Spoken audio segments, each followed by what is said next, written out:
Teddy group study में आपका बहुत बहुत स्वागत है। आपको आज़ादी की हार्दिक शुभकामनाएं। अब आइए अपने टॉपिक पर आते हैं। थोड़ा सा हम लोग आगे सीखने का प्रयास करते हैं इंटरमीडिएट में जो भी हम लोग पीछे सीख रहे थे। तो आज का हमारा टॉपिक है दो समुच्चयों का कर्तीय गुणन। तो ये क्या होता है? तत्वों के सारे क्रमित युग्म ए कामा बी, जो आपकी जितने भी आपके तत्व हों उनसे आप जितने भी पेयर बना सकें आप वो ले लीजिए। अब ए बी आपको मिलेगा कहाँ से भैया? आप ए जो है स्मॉल ए सेट ए से उठाइए, मतलब सेट ए का कोई एलिमेंट उठाइए, और बी दूसरा वाला एलिमेंट आप जो है सेट बी से उठाइए। किस समुच्चय ए तथा बी का कर्तीय गुणन कहते हैं? अब देखिए सिंपल बात समझिए कि समुच्चय ए के एलिमेंट से उठाकर समुच्चय बी के सारे एलिमेंट्स आपको एक बार रिलेट करना है।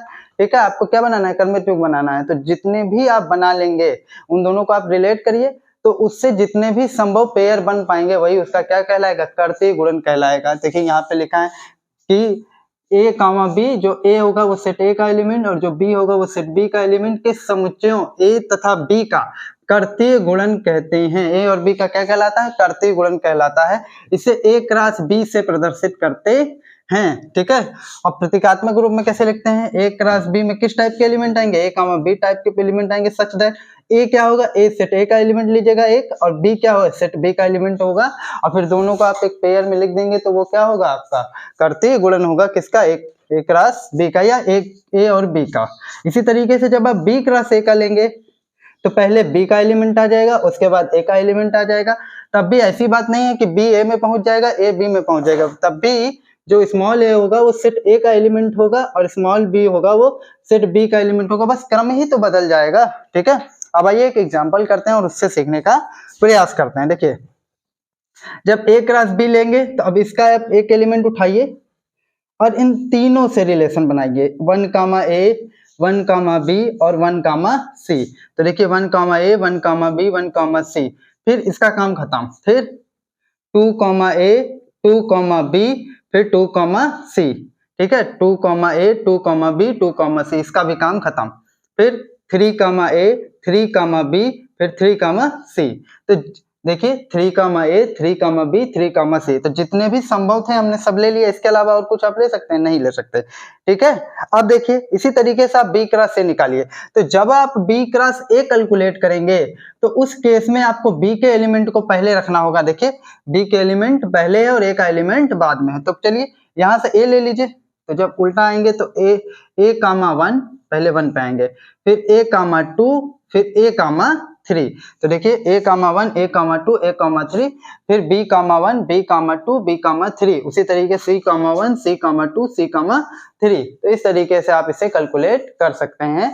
अब आइए थोड़ा सा आगे देखते हैं, फिर कुछ नोट पॉइंट देख लेते हैं जो हमें आगे क्वेश्चन करने में हेल्प करेंगे। तो देखिए नोट पॉइंट है कुछ, ये आपसे मल्टीपल चॉइस में भी कभी कभी पूछ लेते हैं, तो ध्यान रखिएगा। जैसे हमारे पास दो सेट हैं, ठीक है, तो अगर मानिए ए क्रॉस बी, जो कि आप पीछे सीखे कैसे निकलेगा, ए क्रॉस बी अगर फाई आ जाता है, फाई मतलब क्या? रिक्त समुच्चय आ जाता है, तो ये पक्की बात है या तो ए फाई रहा होगा या तो बी फाई रहा होगा। थोड़ा सा समझिएगा कि अगर एक सेट में ले लेता हूँ फाई, क्या ले लेता हूँ? फाई, और एक सेट में कुछ भी ले लेता हूँ, मान लेता हूँ 1 2 3 समथिंग ले लेता हूँ, तो अब बताइए क्रमित युग्म होता क्या है? भाई जोड़ा होता है ना एक तरीके से। इतना मैं जानता हूँ कि दो सेट के दो एलिमेंटों को, अलग अलग सेट के दो एलिमेंटों को या एक ही सेट के दो एलिमेंटों को एक साथ रखा जाता है, उसी को क्रमित युग्म कहते हैं।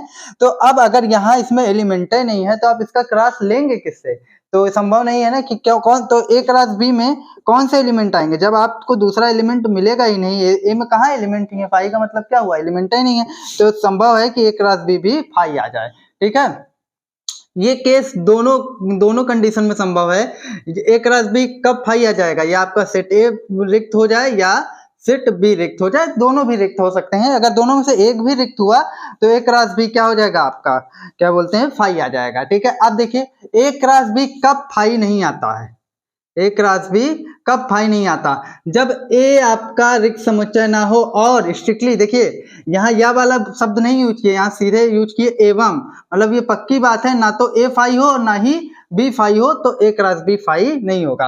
अच्छा, इससे रिवर्स इम्प्लीकेशन दोनों तरफ लगा है, तो दोनों तरफ से समझिए कि अगर ये बात हुई तो ये हो जाएगा और ये बात हुई तो ये हो जाएगा। मतलब अगर ए क्रॉस बी फाई है तो इसका मतलब पक्की बात है या तो ए फाई रहा होगा या तो बी फाई रहा होगा। और या तो मैं अगर इसका उल्टा कहूं कि या तो ए फाई है या तो बी फाई, हो सकता है दोनों फाई हो, तो ए क्रॉस बी भी आपका फाई आएगा। तो दोनों तरफ से ये ट्रू होता है। अब देखिए ए क्रॉस बी फाई नहीं है तो इसका मतलब ये पक्की बात है ना तो ए फाई है और ना ही बी फाई है, ठीक है। और ए अगर फाई नहीं है तथा बी भी फाई नहीं है, दोनों फाई नहीं है, फाई यानी कि क्या, रिलेट करिएगा, रिक्त समुच्चय, तो ये पक्की बात है कि ए क्रॉस बी भी फाई नहीं होगा। अब देखिए आप जानते हैं जनरली अगर बात किया जाए, ठीक है, इसको मैं हटा देता हूं थोड़ा सा अभी के लिए। अगर आप जनरली बात करें, जनरल में, इन जनरल केस, तो आप जानते हैं ए क्रॉस बी और बी क्रॉस ए बराबर नहीं होते। कि होते हैं? नहीं होते हैं, ठीक है। उसमें हमने आपको पीछे बताया था ना कि कैसे अगर युग्म पलट देंगे तो दिक्कत हो जाएगी, ठीक है। जनरली नहीं होते, एक स्पेशल केस में बराबर भी होते हैं, उसको भी मैं बताऊंगा आगे। देखिए एक आगे देखिए लास्ट पॉइंट, यदि ए या बी एक अनंत समुच्चय है, ए अनंत समुच्चय हो सकता है या बी अनंत समुच्चय हो सकता है, तब ए क्रॉस बी भी अनंत समुच्चय होगा। क्या मतलब है? देखिए अगर सेट ए है, मान लीजिए आप नेचुरल नंबर ले लेते हैं अनंत, और सेट बी को भी, इसको अनंत मत लीजिए, आप इसको लिमिटेड कर दीजिए, मतलब फाइनाइट कर दीजिए। अब आप इसका 1 के साथ बनाएंगे तो ए क्रॉस बी निकालेंगे अगर आप, तो क्या 1,0 2,1 1,0 और फिर क्या होगा 1,1 हो गया, फिर 2,0 फिर 2,1, इस तरीके से फिर 3 से लेते जाइए, 4 से लेते जाइए तो अनंत हो जाएगा। तो वही बात कह रहा है कि यदि ए या बी अनंत समुच्चय है तो ए क्रॉस बी भी क्या आएगा आपका, अनंत ही आएगा। पक्की बात है, समझ में आया? ठीक है। अब देखिए जो बात मैं कह रहा था कि ए क्रॉस बी और बी क्रॉस ए एक स्पेशल केस में बराबर होते हैं, तो देखिए कब बराबर होते हैं। देखिए अगर मैं ये कहता हूं ए क्रॉस बी बराबर है बी क्रॉस ए के, समझिएगा, तो ये पक्की बात है कि ए और बी में दोनों बराबर है, मतलब दोनों सेट बराबर हैं, तभी वो दोनों बराबर आएंगे। अब एक एग्जांपल के थ्रू मैं आपको इसको एकदम से क्लियर कर देता हूं, आपको बिल्कुल कंफ्यूजन नहीं होगी। जैसे सेट ए हमने ले लिया क्या 1,2 और सेट बी भी हमने ले लिया 1,2। अब अगर आप इसको बराबर ले लिए 1,2, जानबूझ के छोटा ले रहा हूं ताकि थोड़ा सा ज्यादा मेहनत ना करनी पड़े, समझना ही तो है, छोटे में समझ लेंगे तो बड़े में आसान से कर लेंगे। तो देखिए अब क्या होगा, ए क्रॉस बी, ए क्रॉस बी निकालिए, जल्दी जल्दी आप लोगों का काम है ये, बताइएगा हमको, बताइए 1,1 फिर 1,2, वेरी गुड, फिर 2,1 फिर 2,2। अब आपका मन कहे कि बी क्रॉस ए निकालिए, देखिए बराबर आता है कि नहीं, तो बी क्रॉस ए निकालिए, तो बी क्रॉस ए देखेंगे आप तब भी इसमें 1,2 है तो भी यही आ जाएगा। देखिए कैसे 1,1 1,1 1,2 फिर 2,1 फिर 2,2 आ गया ना, देखिए बराबर है, चेक कर लीजिए आप, मैं आपके सामने ये एलिमेंट लेकर के आऊं।